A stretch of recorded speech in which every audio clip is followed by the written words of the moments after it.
Bonjour tout le monde, bienvenue sur ma chaîne pour cette nouvelle vidéo.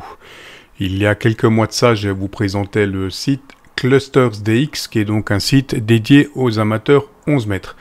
Donc j'ai reçu quelques retours par rapport à ce site, notamment, comme vous le voyez, c'est qu'il est en anglais.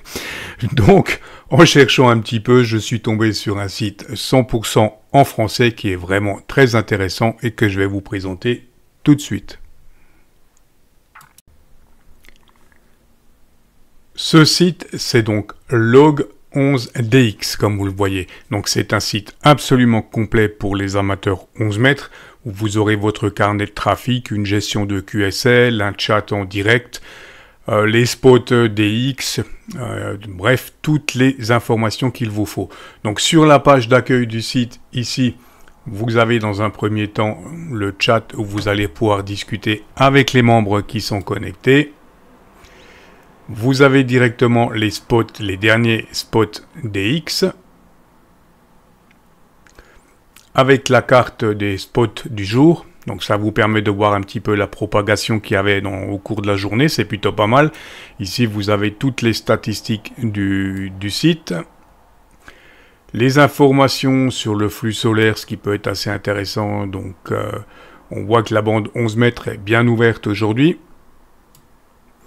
Et on le retrouve sous forme de graphique. Ici, vous avez les derniers membres inscrits et les membres actuellement en ligne. Voilà pour la page d'accueil.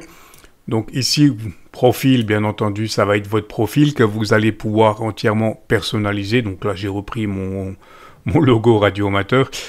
Donc, vous allez pouvoir ajouter un site web, votre page Facebook, si vous avez une page Facebook dédiée à la radio, par exemple. Vous avez votre localisation. Vous allez pouvoir ici décider de mettre votre mail en public ou pas, votre adresse mail en public ou pas, donc si vous avez une adresse spécifique à la radio, pourquoi pas.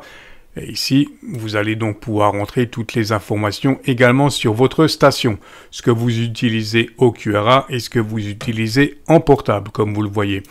Vous allez pouvoir importer une carte QSL que vous avez préalablement préparée sur votre ordinateur. Donc, pour utiliser le service EQSL plus tard. Registre, ça va être votre carnet de trafic, bien entendu. Donc là, j'ai juste rentré un QSO pour l'exemple. Donc, je suis situé ici. Le QSO est là. Donc, ça vous permet de visualiser l'ensemble de vos QSO sur une map. Ici, vous avez toutes les statistiques de votre carnet de trafic, avec le nombre de pays que vous avez contactés, la fréquence, le total de DX que vous avez fait, et vous retrouvez donc votre carnet de trafic ici. Donc comme vous le voyez, vous pouvez importer des fichiers au format CSV, vous pouvez supprimer tout ce que vous voulez, exporter, etc. pour le site 11dx.net. Exporter pour un DX Clusters, et ici en allant donc sur LogDX, vous avez cette fenêtre qui apparaît, et c'est donc ici que vous allez rentrer les informations de votre carnet de trafic. Donc l'indicatif de la station, son prénom, la date, la fréquence. Donc il faut savoir que la fréquence est comprise entre 26 et 28 MHz. Donc le mode, le RST, en QSL en WA ou non, et vous faites soumettre pour envoyer votre spot, tout simplement. Ici, carte DX en direct, donc ça va être un DX Clusters en temps réel, avec ici les derniers spots et toutes les informations sur la carte ou sur le globe. Comme vous le voyez, c'est plutôt bien fait. Je trouve ça assez joli. Il y a vraiment du boulot qui a été fait sur ce site. Activation, vous allez avoir toutes les activations 11 mètres en cours, comme vous le voyez, avec le calendrier des activations déjà pour le mois d'août.